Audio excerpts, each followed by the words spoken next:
That's right. How the devil are you, Josh? Matt, I'm all right. I'm a little. We were discussing before this. We started this episode that we both look really tired. Yeah, I must admit, I feel like I sound it as well. Like everything's just Mm, like a little bit in slow motion, slow motion too. And I guess we'll get around to that in a minute, actually. But yeah, if you're just listening to us, then you can enjoy our nice sultry talking voice. no. If you're Yep. watching us, then I don't know, maybe open up another tab and watch something else at the same time. Yeah. Yeah. For sure. But anyway, ladies and gentlemen, welcome to the Horizon Strength Podcast. My name is Jack Buffery. This is Josh Parkin, and we are going to deliver to you a slightly subdued yet still entertaining and highly educational, brilliant episode. Of course. Look. I may be a little tired, but I'm think I can put in a little bit of effort here for our listeners. So, just as an incentive for them to listen longer as well, I know for a fact that this episode is going to get us fired up in terms of the things that we're going to talk about. I Mm, actually gave you some homework this week, which is the first time I've ever done that on a podcast. So, you I'll be have interested given to me some homework. hear what your answers are. Yep. But before we do that, I do want to talk about current training, and we're going to get into what we got over the weekend. But in general, anything new? What's going on with you?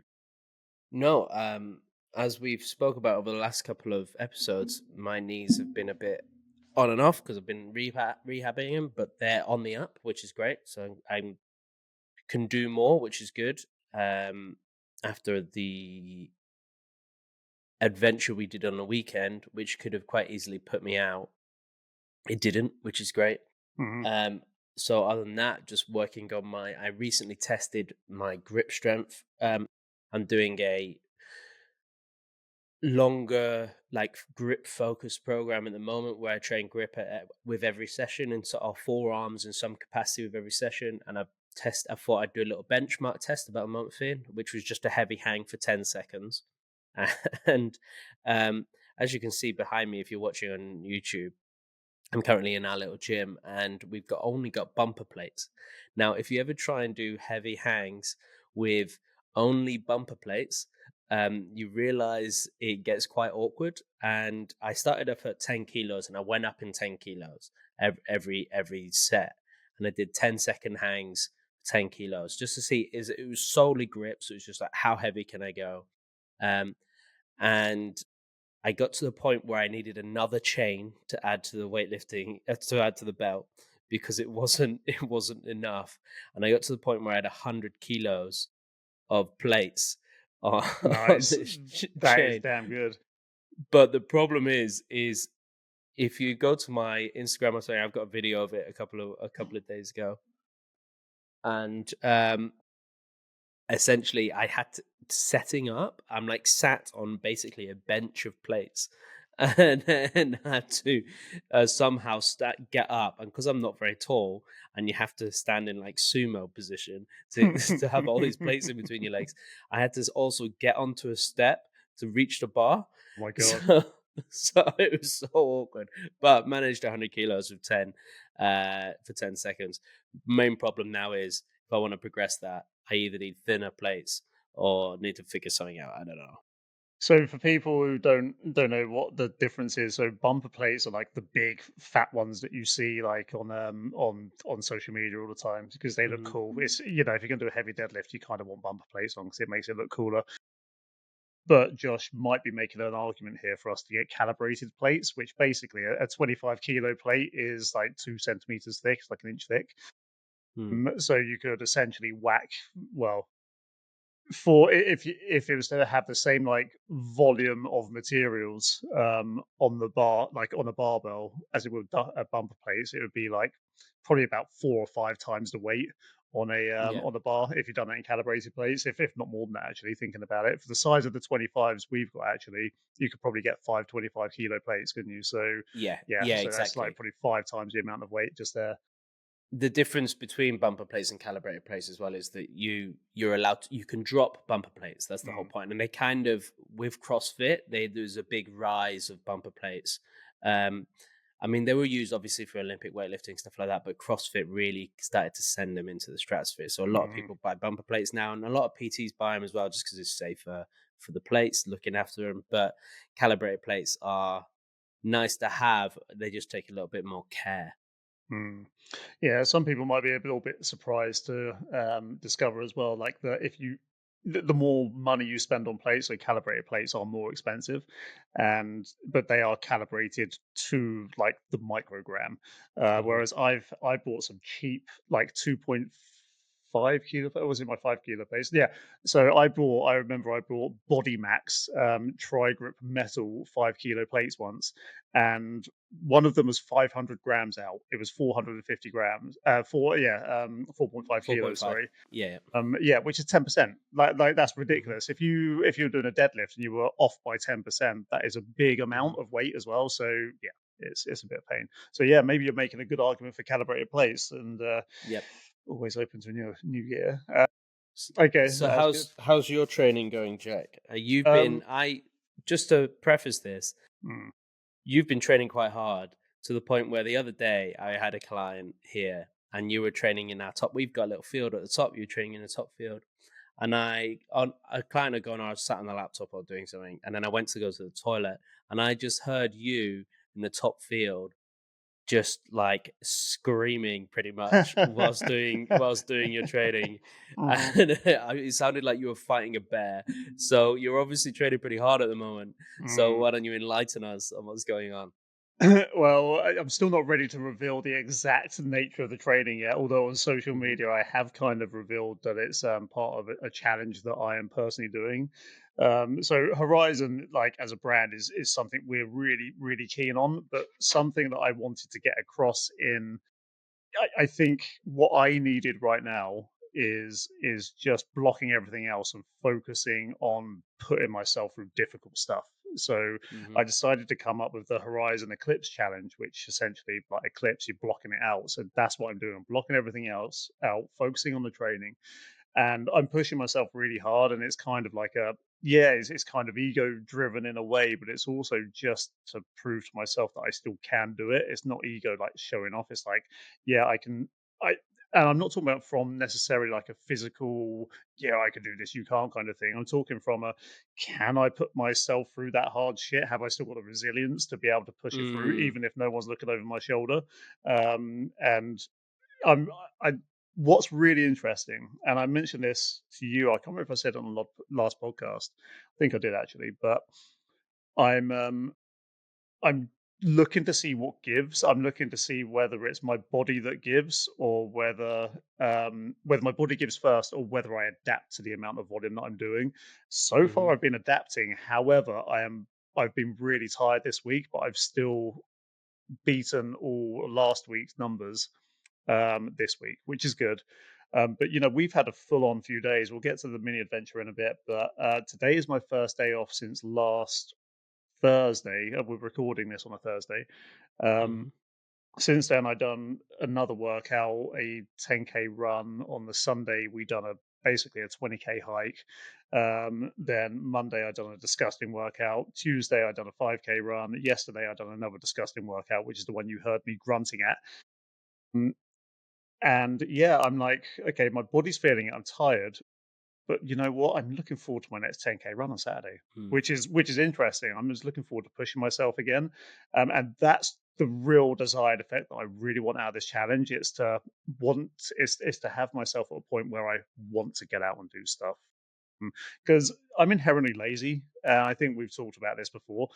If you give me the opportunity, I will happily stay in and not do much. But Mm. I like to get out and do stuff, and I want to get out and do stuff, and it's actually making me do that, which is a really good consequence of what I'm up to. So, yeah, pushing myself hard, trying to get myself fit, and strength is taking a back burner at the moment, mainly fitness based, and very much headspace based as well. Is for that resilience.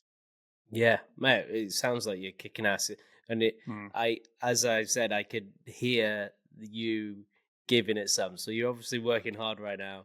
And Yeah. I've seen it, so which is great. It's great to see, and it's also quite motivating as well because it makes you go, "Oh fuck, maybe I should pick up some kettlebells and go do something hard." Like yeah, So I'll yeah. give away that one workout. That one workout is with two 20 kilo kettlebells. It's every minute on the minute, five full depth thrusters, five swings, double kettlebell swings, and five double kettlebell bent over rows. Um, and I managed it. It's the first time I managed it every minute on the minute. And some people, especially if like you've ever done CrossFit and you're listening to this, you might be thinking that's not actually too bad. But for the style of training I've come from, that really did push me. So what How Josh many could minutes? 20 minutes. So 20 rounds Yeah. of five. Yeah, yeah. So 100 Mm. reps of each, basically. So what you could hear me screaming was my rep numbers. So I was going, one, two, three, especially with the thrusters. And it was, Mhm. yeah, it was killing me. I was sweating like anything, but I'm enjoying it. I'm enjoying it at the same time, which is good because I've been missing that for quite a long time now. Yeah, yeah, that's cool, man. It's cool. Mm. I'm excited to see the results you're gonna get from it as well. Yeah, apart from the fact so I weighed myself this morning. I put on 3 kilos somehow. I'm not quite sure how I've done that. And so part of the challenge is eating right as well. So I'll delve into that in a couple of weeks, though, probably the next Mm. episode, to be honest. Yeah, yeah, Um, yeah. but anyway, so yeah, one of the things that has made me cumulatively tired was the fact on Sunday, me and you went for a little adventure. Mm. It was actually it was a full on day, and I'm just gonna like we're gonna go over what we done because it was really fun. And so the original plan we had, which I think I mentioned on the last episode, was to hike. Oh no, so I can't remember what say which way the plan was around now. I think It the was plan I hike, laid out cycle, kayak. it was hike, cycle, kayak in that order, wasn't it? Yeah, I think that's the one I laid out on the podcast. So it was the hike which we done, it was the cycle which we didn't do, and then it was the kayak which we did do. But instead, what we done is we went to St Michael's Mount, which we'll talk about in a second, which is a famous landmark in Cornwall. If you've ever seen House of the Dragon, the Game of Thrones spin-off, you will recognise that place because it was used in there for filming. So we kayaked around that sunrise, and then we went and dropped Josh's van off at a place called Salmon Cove, which is a freaking huge beach, which I've never seen before. I can't believe how big it was. And then we dropped his van off, took my truck over to Giver Mine, and then basically that's where it started. So that was the plan that we had. We done it, and yeah. Um, I guess first of all, did you enjoy it?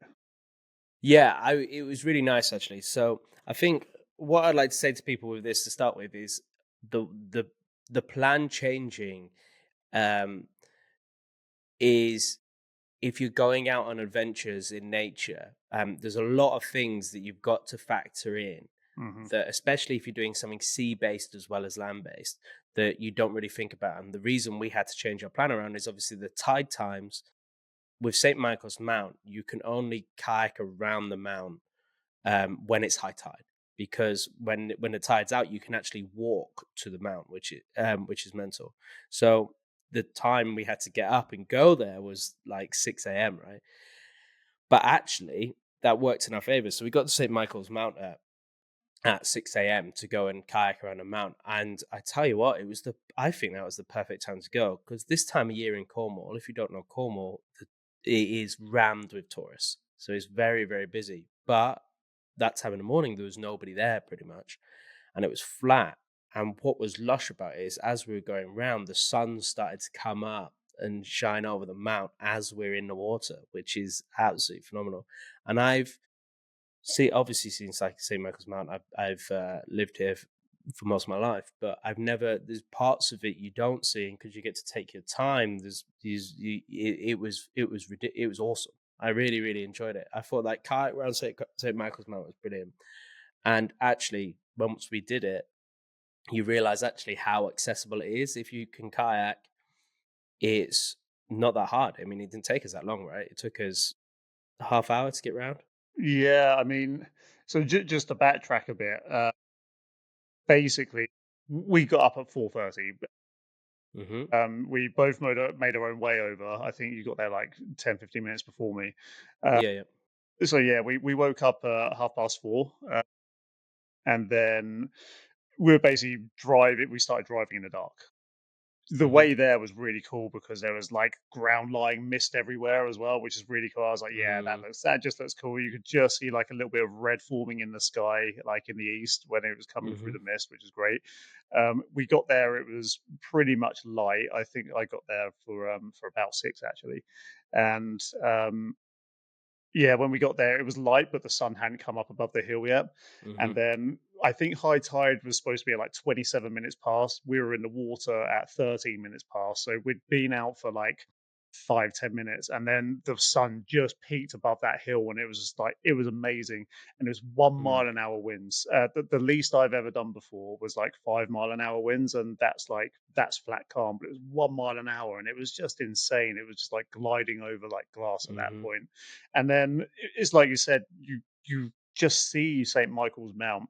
So St. Michael's Mount, by the way, it's been lived in by the same family since the 1600s.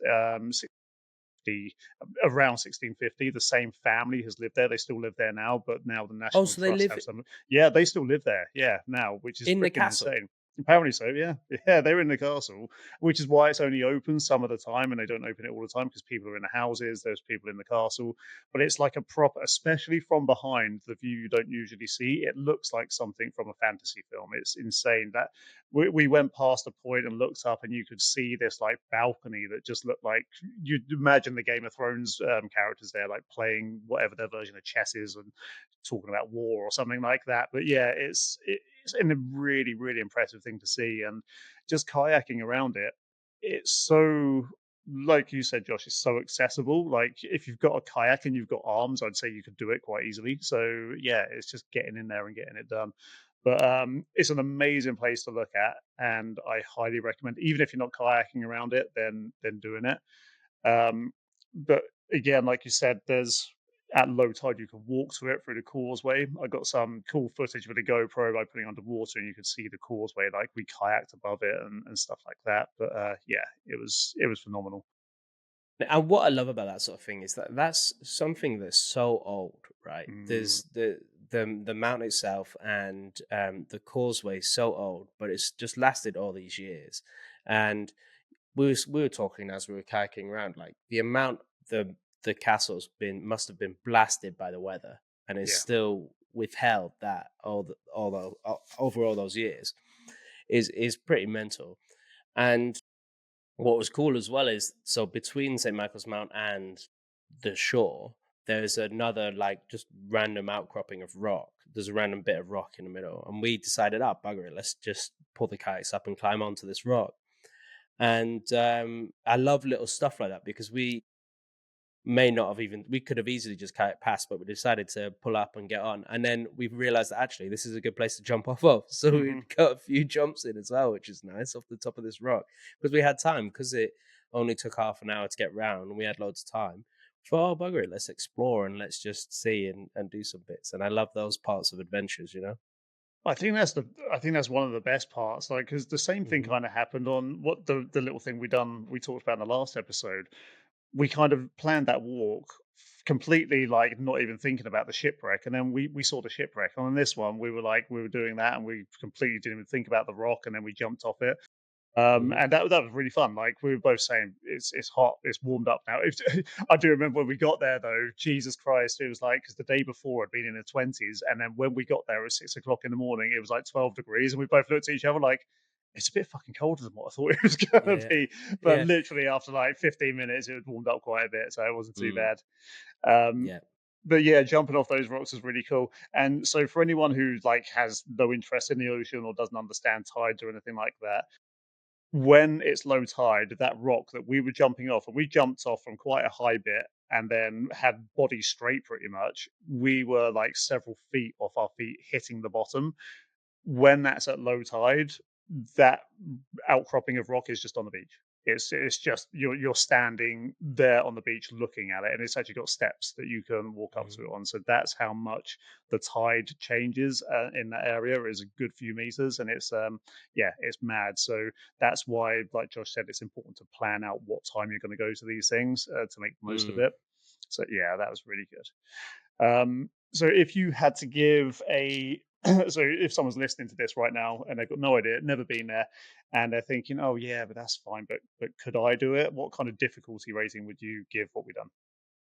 Jesus, it wasn't difficult at all. Yeah, yeah, it wasn't. So I think what matters though with this is to say to people is that it was super flat. So I Hmm. think it would be different if it was choppy, especially around the back of the mount. But if you go on a day where there's no wind and it's flat, oh, it was not difficult at all. And if you get the right time of day, so there's easy to park and is easy to get to the water, we were very lucky because it was super early in the morning. But m- I could even my grand could have done that. You know what I Yeah, mean? Because super super easy. Yeah, it was super easy. It wasn't hard to paddle through. We weren't getting pulled around by tides. It wasn't choppy, so we weren't like, having to navigate that. It was, and it surprised me how quickly you could get around it. yeah. I think if you're like 10 miles an hour wind or less, you'd probably be able to get away with a little bit more than that, to be honest. I mean, the Hmm. first time me and you ever went kayaking together, it was like 50-mile-an-hour winds. That was in Falmouth. Hmm. But you've also got to pay attention to which direction the wind's coming from as well, which I can't remember for St. Michael's amount, but just have a quick Google of that to look.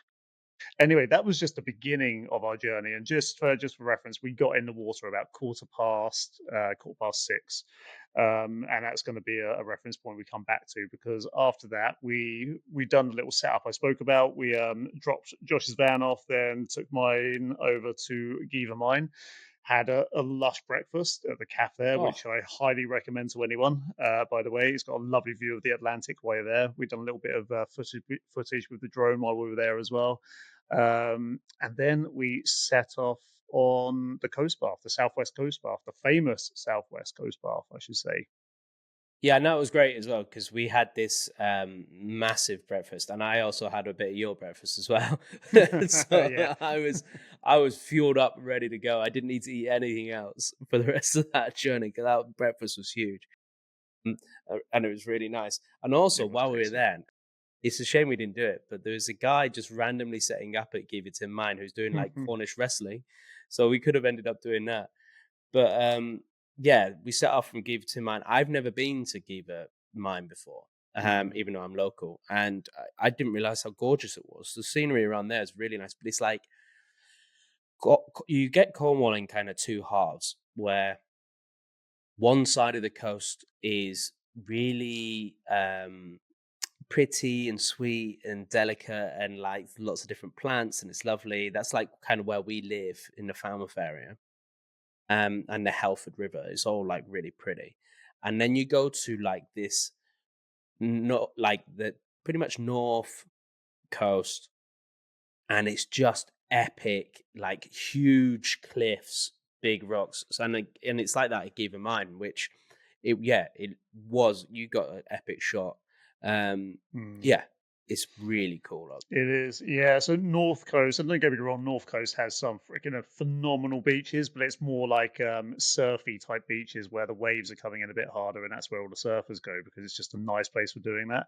But you've got a lot more cliff faces up there, and then I think it's probably as you come around, start swinging around to the south, it's like the whole land tilts to the south, Mm. isn't it? You've got like the much gentler slopes in the south, and like Josh said, that's where we live, and you've got like the more family friendly beaches, but yeah, some of the stuff that like we took in. So you start off if you start at Giva Mine End, you start off at the old stacks there, and apparently someone was telling me the other day that there's load of what they called what are the stones that you break open and there's stuff inside called Oh, like geodes. geo. Yeah, I think it was geos. Yeah, apparently there's a load of that stuff there, which I didn't realize.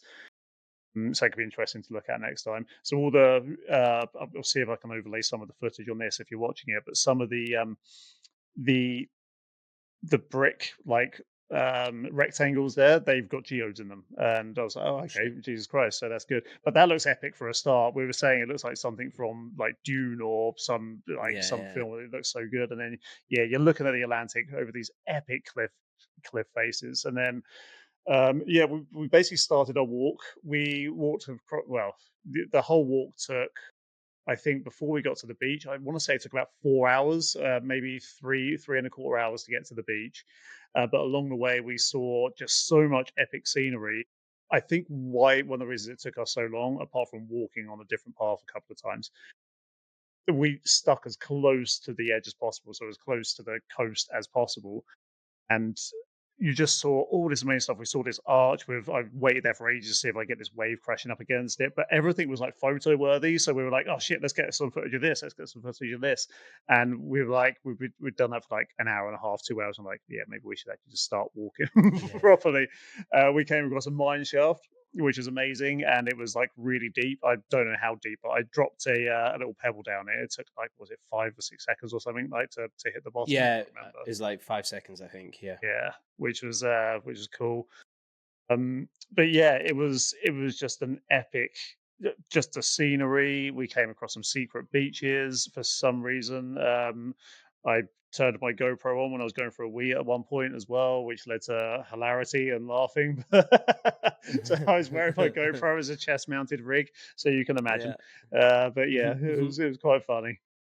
Yeah, I mean, it's great, and that section of coast as well is for anybody who I would say for anybody who wants to hike it, in terms of difficulty, it is quite up and down. Is a bit is very rugged. There was one bit that we got to where do you remember there was a group of people there, and I think they were worried about how to get down the next bit. But Hmm. what I will say is, any area that looks like you can't get down, there's always like another little path next to it that you just haven't seen yet. So it's but it is very up and down. Um, we by the time we got to the beach, we were because it was a super hot day. It was like one of the hottest days of the year. We didn't, and obviously us being idiots hadn't really prepped for it. So we could not wait to get in the sea as soon as we got to Sending Cove. Oh man, it was so good. Yeah, it was so good. Yeah, we were both saying like so we filmed the last oh by the way, where we filmed our last video, that's a really popular place for sport climbing, I found out yesterday as well. So yeah, a lot of people do climbing there, so that's something we might be able to look at in the future as Hmm. well. But yeah, we got there and we were just like, we cannot wait to just take our shoes off because we've been hiking for a few hours at that point and just walk on that sandy beach. And this beach, like there must have been a good few hundred people, like several hundred people on there, but there was still loads of space. That's how big this beach was. It was freaking Huge. massive. Yeah, it was Yeah. so big. And we just we made a beeline for the water, took our shoes off, and just walked in that the rest of the way. And that was Mm. like so refreshing. It was absolutely lush. But yeah, I think so. Total time by the time we got to that, I won't go into the car parking. But what I will say to anyone listening is that if you use the car park Sending at Cove. Selling Cove, pick a space, go early for a start because it gets really round. Pick a space that's easy to get out of if you imagine it full up, or just reverse into the parking space because poor old Josh had to do a 20 to 30 point turn just to get out because it is. We parked right at the entrance in the mouth there, and it gets just clogged up. And there's load of big vehicles, like holiday vehicles, there, which just make it really hard to get out of. Mate, you Yeah. battled through that. I was impressed. I Well, would have I I'd thought lost my shit. I thought I was just being a really bad driver initially, and then there's a bunch of guys stood around watching. They were all like, "Oh no, this is terrible. This is not me. It's just the parking is terrible." Yeah, and don't like reverse into a space if you get the choice Yeah, because that's gonna definitely. make your life easier. But I've got some stats from that day here, Mhm. so I can show. If you're on YouTube, you'll be able to see. If you're listening, I'll just tell you. But I did 33,444 steps that day and I burnt supposedly. I never really fully trust these calorie burns, but it's still pretty fucking impressive. I burnt 5,843 calories apparently. Nice. And what was that? How many floors did we walk that day? Because it told you that at one Oh point as well, yeah, didn't it it? tells me the floors. Yeah, so the floors are 2 seconds. Oh, it's on the wrong day. Sorry, let's go back to Sunday. Oh yeah, so you see here I got 23 kilometers and 176 floors Wow, climbed. nice. So yeah, 176 floors. So that's not too bad. That was good. Yeah. And there was, we saw all sorts of things along the way. And going back to like the randomness of like the rock Mhm. jumping at the rock jumping at St Michael's. The same thing. We saw a mine shaft, and we came across these longhorn cows at one point as well. Yeah, and a Um, donk and 2 donkeys. and two donkeys, yeah, randomly as well. And there was a few of those. We came across this hidden beach that we'd never seen before, and it looked like absolutely amazing. If Really we have more nice. time, we'll go back. There was we saw some people going caving, so that's another thing we can go and explore Mhm, next time we're there as well. There was just so much random stuff that we wouldn't have had a clue about if we hadn't just done mhm, that. And so from the time we got in the water at St. Michael's to the time that we got Josh's van back to where my truck was parked at Giva Mine, so right at the end of the day, was 9 hours, I think. So it was a big old day, but you don't have to do all of that. no, And because we left so early in the morning as well, I think it was I can't remember what time I got back now. It must have been about four-ish or something like that. I actually mm, can't remember. But yeah, it was about four-ish. So there was still time in the day left, and it was on a Sunday. So yeah, it was a really, really good trek, really good experience. And I don't know about you, Josh, but so last year as well, we done a hike for charity, which was from Padstow to Newquay.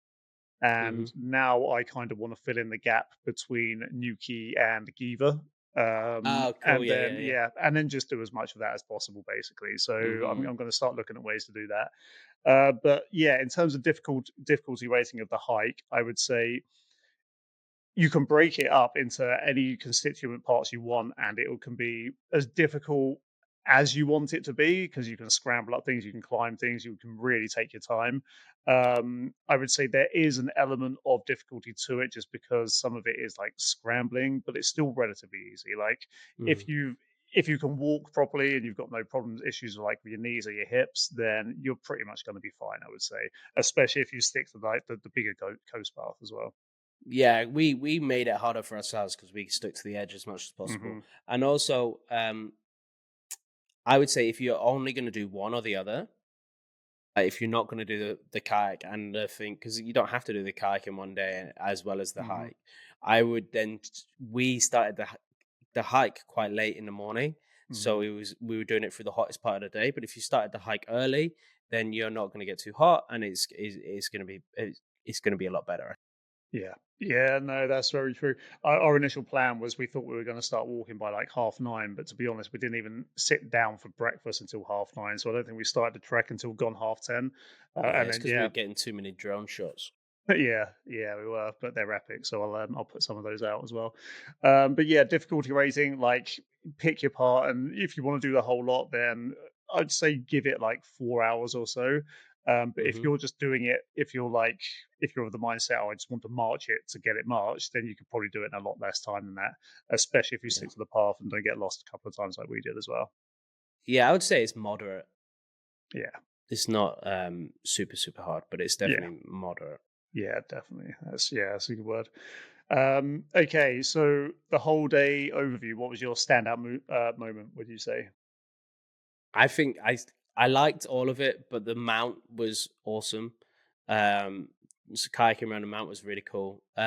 However, I like the breakfast to keep it simple, but that's just because I like Yeah, food. I'll put so yeah, I'll overlay the footage of that as well because yeah, Mm, that was good. Yeah, I'm the same as you. For me, my standout moment was that first instant where we'd been on the water for 10 minutes and you saw the sun just break above that hill. mm, That was really good. And then the next bit was when we got around the back of the around the back of St Michael's, and then mhm. we again see that sun in front of us. And also, like this is the third one, like number three on my list was just the rock jumping because of the randomness of it and the fact we weren't expecting it. That was like a Yeah, highlight for me, just to be able to get off the kayak and do that, which was yeah, it was really really nice. Right, let's move on to a little bit of a study that I found the other day, and this is from that guy who you tell me about all the time. What's his name? Menno Henselman. That's the one. That's the one. So he put something out the other day, and we've always hit here goals about 7K and 10K and 8K and stuff like that. But a recent meta-analysis has said that a 7,000 step goal per day is really good, not just for physical health, for mental health. And I'm not going into the study with this, but what I just wanted to do is generate a bit of a conversation around the fact that 7K is probably arbitrary for fitness and physical health. outside of the fact it will keep you going, but it's probably not going to be much of a difference between like 6,000 and 8,000 if you're doing it as well for the physical side of things. But for the mental health side of things, getting that minimum of that 7K step goal is going to be really important because it's accessible to everybody. You don't have to go and walk on a coast path, for example. You can just go walk around your local path or whatever like that, local park. So it got me thinking, like, what else is there? And to be fair, like it's the stuff that we talk about that we have just been talking about. What else is there that is easily accessible for people and really freaking good for mental health as well? Just getting outside. And one of the things that I always come back to with this, like me and you, neither of us have kids, but one of the things that I hear about all the time, and I've felt myself personally, is if I've been gaming or if I'm speaking to a parent whose kid has been gaming for like hours on end over the weekend, they really don't want to go and do anything the next day because they're tired, they've got brain fog and stuff like that. Mhm. And it's getting something that's easily accessible to get them out, to get them doing something, and then you just feel great. You're like, oh god, I'm so glad I've done that. It's made me feel so much better. And in today's world where we're always stuck in front of computer screens or TV screens or something like that, the ability to be able to draw yourself away from that, the motivation, the getting started, the cliche is getting started is the hardest. And it's true with this because you're in such a brain fog from all the technology around you. You don't want to do anything. So, what else is accessible? I was thinking, let's have a little brainstorm of what people can do that is just nice and accessible. Do you mean in terms of physical or So all both. of I'm, it? I'm guessing like the idea is what is something physical people can do that will have the mental health benefit as well. So and that could be anything. So and I mean let's go. I guess we can think of a few different scenarios here. So like city based or Cornwall's easy, right? Because you can just Mhm. walk out your door and pretty much go anywhere. Um, so a couple of the things I was thinking is it's all the stuff that I'm interested in, basically the stuff that I want to start pursuing. Things like archery, because you can gamify that as well, especially if you're with kids. Take them to a kids archery place, and that has still got that gamified element, but it's in real life. You're actually using visual acuity, so it's going to be good for their eyesight. They're going to be outside breathing fresh air, and it's going to be a little bit competitive. So they're still having all the benefits. Well, all the good things of gaming with none of the side effects. So that's an idea of where I'm trying to take this conversation. Yeah, I guess it's kind of anything where I think what's going to help you mentally is I like to look at what the inverse is, and the inverse. So the 7,000 steps thing is if they're not doing the 7,000 steps, and the reason it's a negative impact is because it just shows that they're not doing anything, they're not Hmm. moving right. And steps doesn't have to mean like physically going out and walking. It's just how much you're moving throughout the day. Yeah. And if they're just sat on their ass all day, then yeah, no wonder you're going to feel like crap. But I guess something that will make people feel better mentally as well as physically is how many small wins can you stack throughout the day. So what is it, what's something physical that you need to do that's a small win that's easy to do? So for instance, like for me, and I know a lot of people who enjoy this kind of thing, is maybe doing some form of gardening, right? So it's like, do you have I got to go and plant some new beds? So really, that's physical. But it also gets you outside. It gets you in touch with nature. You know, that's a really simple thing, but it also is a small win because it's a task that you've been needing to complete. So you feel better for doing something, right? I mean, something me and you both have to do is walk the dogs. Yeah, yeah. So that's another small win. You're doing something important, but also you're getting to explore, you're getting to move more, and you can stack another habit on top of that. So whether that's you want to learn something while you're doing it, or or solve a problem like you like to do while you're going for a walk. Um, then outside of that, I guess, is there a new hobby like archery that you've been wanting to do that is slightly physical? Maybe it's just making something. Maybe you want to get into Hmm. woodworking and you get outside and you do something in your garden or in your garage and something along those lines. That would probably be something that help you get a bit more physical.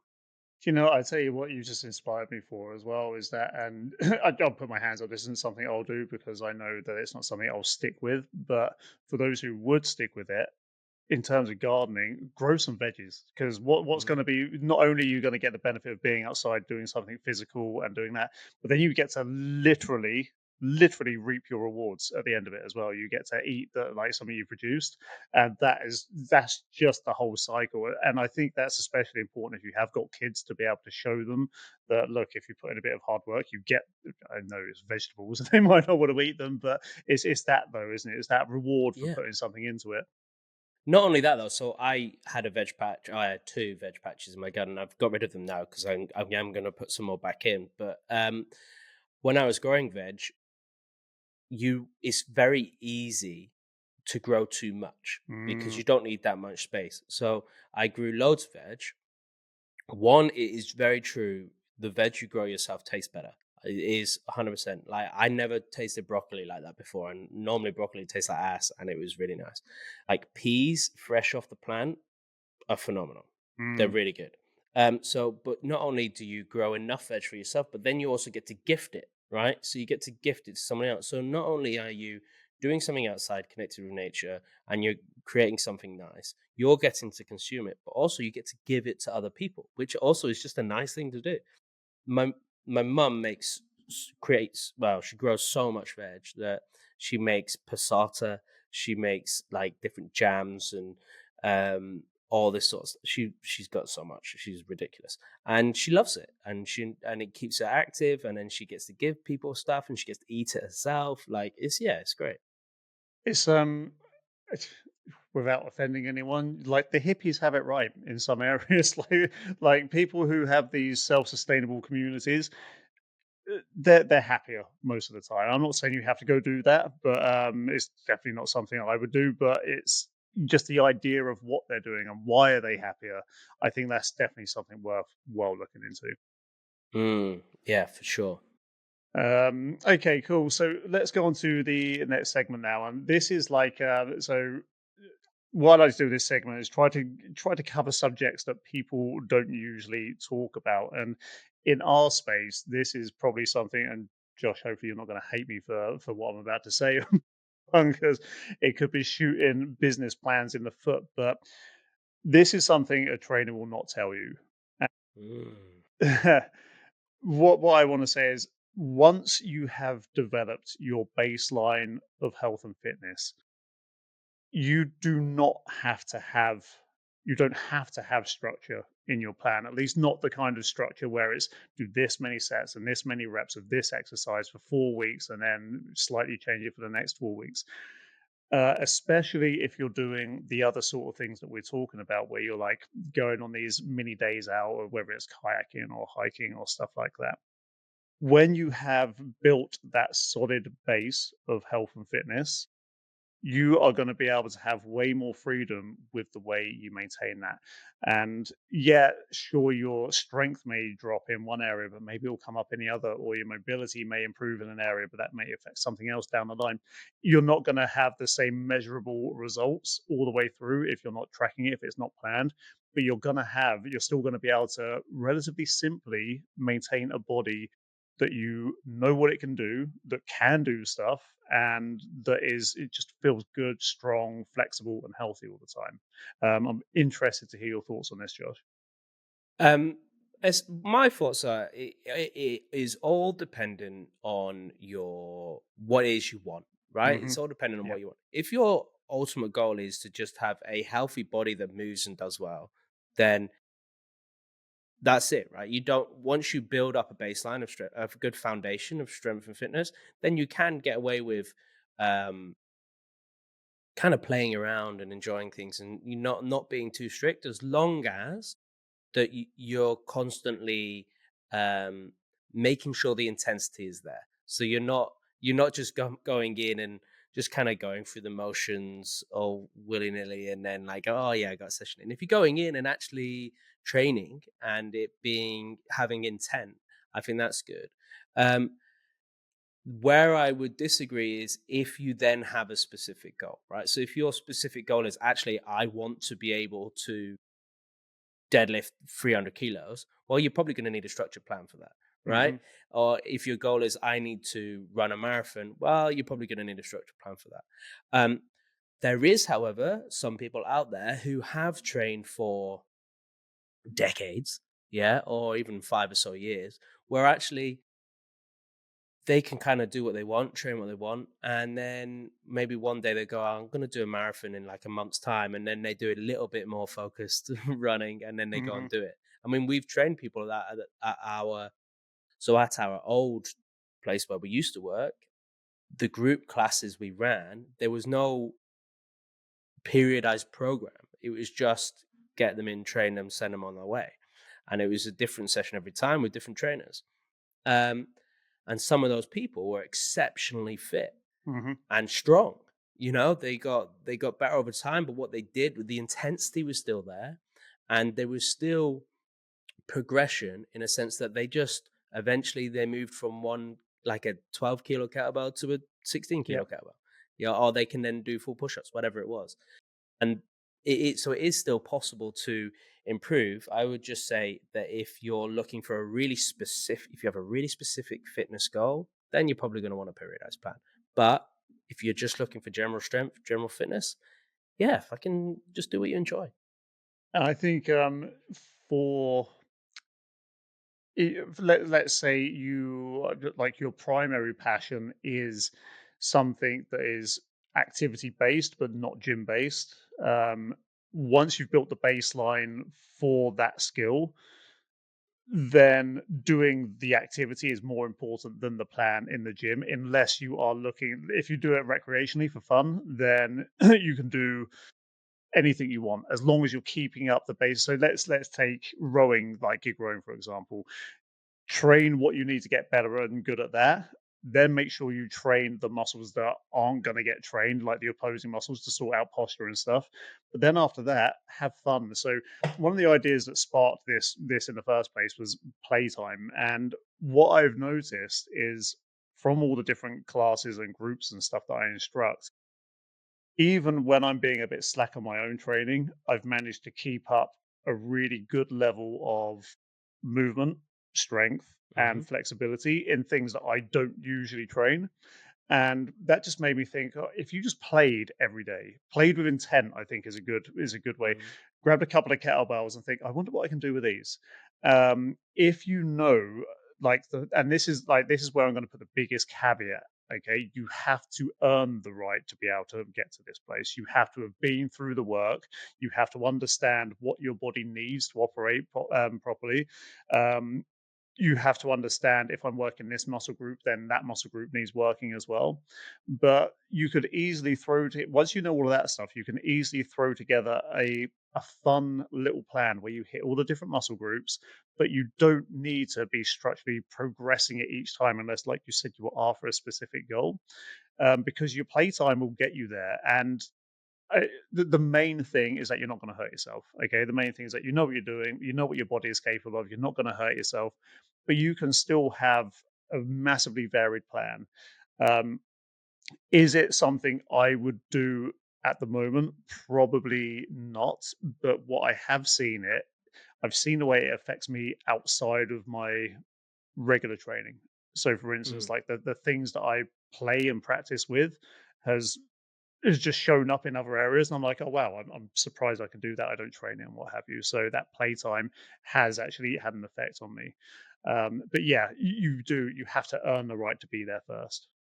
Yeah, it's definitely a direction I think that my training is going in the sense of um, I actually there's just certain things that I want to be able to do. Hmm. Like there's certain exercises or movements I want to be able to do well. And I also I'm kind of like wanting to be more creative in my movement. Hmm. So which will require me to be able to do certain things. So I want to be able to do like certain types of handstands or like body weight movements, but that's going to require a certain amount of strength in certain areas. So I've got to earn the right to be able to do that. So I I'm definitely becoming more playful in what I'm picking and then building the necessary baseline for those things and then unlocking the ability to be creative, you know? Yeah, and I think that is just it's just a fun way to do it. And the other way you Mm. can look at this, if you do have a structured plan, then just add on 5-10 minutes of play at the end. Like that's the other Mm. thing as well. Like there's things that I want to be able to do that I like playing with that I can't really do effectively yet. If I try doing it at the beginning of a session, it would mess me up. So I might just tack on some interesting stuff. Like my socials not long ago, I was practicing an L sit to a shoulder stand, and that it's just that sort of thing I enjoy playing with, and it doesn't get structured into anything, but it is something every now and then I'll have a play with. I really enjoy it. Mhm. Um, so moving on, Josh, last week you shouted out one of your clients, and just because of the progress they've been made. Mhm. And I'm going to shout out one of my clients today, and this is for a completely different thing, and it kind of is it shapes somewhat shaped the theme of this whole episode. And I'm going to shout out one of my clients called Flynn because he took a fair bit of time off of training. He's come back to me recently, and he used to come as part of a couple, and he would be happy just to be given something to do. He'd get on with it, and he'd let his partner take up like most of the coaching, and he would just do the bits that I was assigning him as we were coaching through. But lately, he has found a bit more of a purpose. He's really got into, is it free diving? Yeah, free diving. And for him, it's just given him complete and utter purpose on why it's important to have a healthy, fit body that does stuff. And the Mm. change is like insane. Like the change in the focus, the change in the what his intent is when he turns up to each session is really good. And it just really made me think, oh man, I wish I could, because a lot of people know they need to be fit, but they don't know what for. And Mhm. it just makes me wish I could like inject that into everybody. It's like, okay, this is why you need to be fit. And it's sometimes, just hearing, oh yeah, being healthy, I want to be a good example. That's not enough. You actually need a tactile reason to have a purpose. Mhm. And that's why I always give him a shout out because it's found that purpose. And it's actually made me think, okay, I want to help other people find their purpose as well with this. Yeah, yeah. Well, it's like the classic Simon Sinek, isn't it? Finding your why, and Mm, a lot of people don't attribute that to training as well. And a lot, like you said, a lot of people come in and say they just want to get fit and healthy, but that's not a very emotional reason. So mm, why do you want to do that? Is it why do you want to be fit and healthy? And is it because you want to be around for your kids? Is it because you want to be able to? You don't want to be getting out of breath when you're going on a hike with your friends because you want to be able to enjoy yourself and enjoy the scenery, that sort of thing. Um, and a lot of people don't think that deep about it, or they do think they have thought about it, but they just don't realize they thought about it. The yeah. reason's there, they just haven't acknowledged it. Yeah. And one thing I will say to people about this is that please don't be afraid to be a bit selfish with it as well about your purpose. Like, don't worry about it or even egotistical. Don't worry about it. If your purpose is because you want to look absolutely banging with no clothes on, then that is absolutely fine. If that is a big enough Great. purpose for you, I don't mind. Yeah, it's good. Whatever hits an emotional key with you, then just pursue that. Like it's all good. If it's going to convince you to get fitter, healthier, and stronger, then we're on board with that straight away. Yeah, why not? Okay, right. Let's move on because this is the part that I'm really interested to hear what you're going to say on this. We are Mm. going to talk about. So I gave Josh some homework. I mentioned this at the beginning, and this was um, what would you do? What would be your ideal adventure in 5 different biomes? So you've got extreme cold, extreme dry or heat, jungle, mountain, and sea. Mhm. Let's start from the top. Let's start with extreme cold. You give tell me what your extreme cold is. We'll talk about each one at a time. Have you ever heard of the YouTuber Outdoor Boys? Yes, I have actually. I actually came across one of their videos yesterday, and I was like, "How have they got 4.4 million views on this?" And Yeah. yeah. So while he's now retired from YouTube, he everybody loves. He's like one of those guys that everybody loves because he's just a nice guy, Hmm. and he's quite wholesome content. But he's a lot of his stuff is in Alaska, so he goes out just wild camping in Alaska, trying to survive. Builds like a snow hut, like a igloo essentially, and stays in it, and then will like fish and hunt and whatever. It would be like that. It would be go to Alaska in the winter and try to survive off of the land. So essentially, Mm, watch all the Outdoor Boys videos, and then go and nice. try and do it. Try and build a little shelter, and yeah, that would be. I think that would be cool. That would be. Yeah. It would be exceptionally dangerous, um, but it's a little bit better than just going to Antarctica and just like, you know, Yeah. there's a little bit more there. But I think that would be, yeah, build a little snow shelter in Alaska, eat some bear or something. It's just, yeah, yeah. I'm gonna get cancelled now, but you know what I mean. Hey, look, bears are actually a pest in some places. Mine would be Greenland, and you can cross the ice sheet there. And it's got everything. So it's got glaciers, it's got like a bit of like sort of like mountainous areas, Hmm. but it'd be mainly to cross the glacier and stuff like that, and just to Mm, do a proper expedition across it. hmm. So yeah, I really liked Alaska.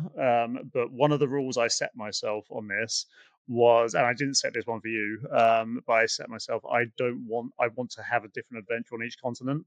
I don't want all of Hmm. them to be like close to each other. So I had to choose something that was different. So I've gone for Greenland across this.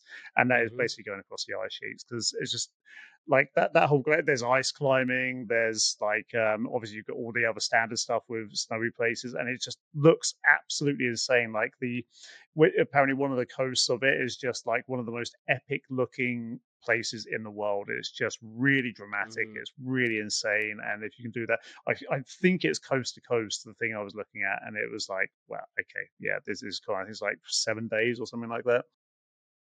Nice. That's pretty cool. Okay, so let's go on to extreme heat or dryness. This one's the toughest one out of all of them, I think. I struggle with this one, but if I was going to do anything in the extreme heat or dry that I could complete that's epic, it would be the Marathon de Sable. Hmm.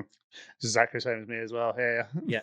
Yeah, yeah. it would be if I could do that, which is obviously nuts. Is it like I think it's like 5 marathons in a row or Yeah, something, it and you is got to beat the camel. ridiculous.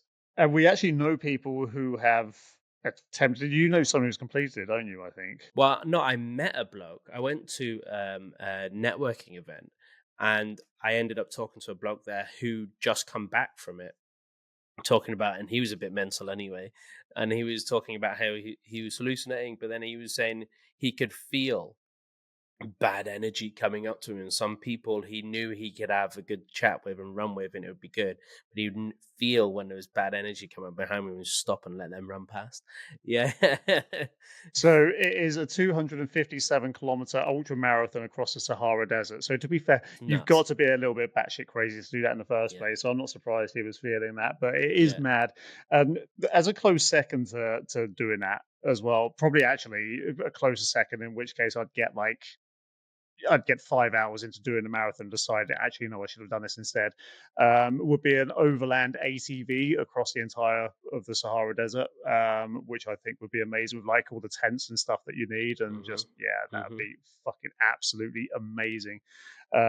So yeah, that's interesting. We've got the same one on this. Okay, Hmm. so mountain next.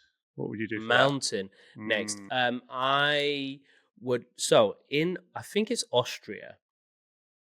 They have, I might be wrong, but there's somewhere in Europe, in Eastern Europe, or somewhere in Europe where there's mountains, where they have huts in the mountains at the top, hmm. and you can hike from hut to hut, and they essentially have to put you up overnight, but and feed you as well. So they have like some like mountain stew that you eat at each one, and Nice.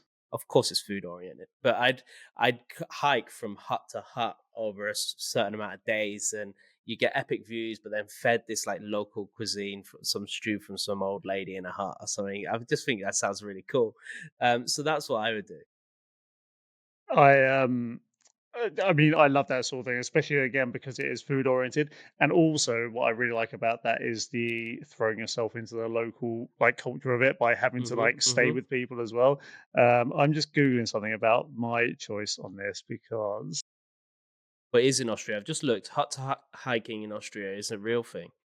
Yeah. Wow, that's cool. There's hundreds of hut to hut hiking routes across the Austrian Alps. Wow, I actually just really want to do this now. So I mean, the mountains in Austria are freaking insane. I've never been there, but yeah, I've just seen all this footage from there as well. So my one is fair bit different from that. Mhm. This is something I've wanted to do since I was in my mid-20s. I've always had this dream, and I would love to make it happen. Mine is to do the entire distance of the Rockies from Canada all the way down to New Mexico, Mhm. um, purely by um, by human power. So hiking, cycling, or like kayaking or canoeing the entire way, because you would cover the all of Canada and all of the North America, basically, but all just down that one strip, down that spine of mountains. I know you've been to the Rockies in Canada, and I would just love to do it because the scenery would be amazing. No matter how you're doing it, whether you're hiking, cycling, or kayaking, it would just be the most amazing thing in the world. And that is probably on my bucket list to do. That is something I will probably want to Mm. attempt in real life. It's just going to That cost a hell of a lot of money. and it'd be nails. Yeah, it'd be nails. Yeah, yeah, 3,000 miles. That's a hell of a long way. Uh, I'd probably want Is you that probably any want to do. different from the Appalachian Trail? Like, what's the? Yeah, so the Appalachian Trail is the other side of the country, isn't it? I think that's in. I don't know. I Is it? think Isn't it not the Rockies? Let me have a look. is it? I'm not sure. That's a good question. The Appalachian Mountain. Appalachian Mountains, that would be freaking amazing as well. The Appalachian Trail would be Yeah, no, absolutely it's amazing. the other side, I think. Yeah. Yeah, I think it's on the east.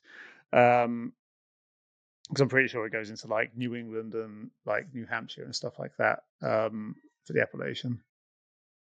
But that's like 3,000 miles as well, isn't it? I think something like that. Yeah, something like that. Yeah, it's Yeah. nuts. So yeah, for me, it would definitely be the Rockies, just because I think because of the Canada side of it as well. Just like that's Mhm. where I'd want to do all the the kayaking and stuff, and then cycling down for the rest of it. I don't know if anyone's ever done it. They must have, but I don't know what it is. I haven't looked into it that hard, but that has always been. Oh, it'd just be absolutely phenomenal to do something like that. Yeah. Yeah, A that'd be close cool. second for me, by the way, was obviously going to Nepal and doing Everest Yeah. Base Camp because it's hard not to want to do that.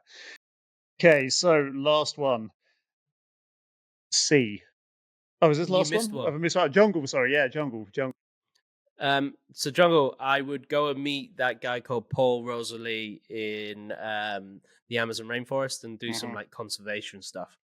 Yeah, same. Mine would be very similar to that, but it would be less wildlife, more ancient history in terms of. But the thing Mm, is, he has said that he's come across like ancient freaking monuments and stuff like that as well. So it'd be very similar to you, mhm, but it'd be more oriented towards the discovery of ancient cultures, especially with modern mhm, technology, like all the lidar stuff that's come out recently has shown just hundreds of square meters worth of building footprints all through the Amazon jungle, which is absolutely insane. So just go in there to explore all of that stuff because I'm really, really interested in human history. So for me, that'd be absolutely amazing as well. Um, okay, and the Amazon. I mean, yeah, you yeah. could go Congo, I guess, but very, very, very dangerous place. So Yeah. I Well, I don't mean, I think, yeah, think the Amazon's pretty dangerous as well, isn't it? So it's just for different reasons, yeah, yeah, yeah, yeah, that's yeah. it. Yeah, you go to Congo, you could definitely end up getting killed by somebody as opposed to and something, I guess. Mm. But yeah, it would have to be the Amazon that one. Okay, so last one, C. What would you do for your C?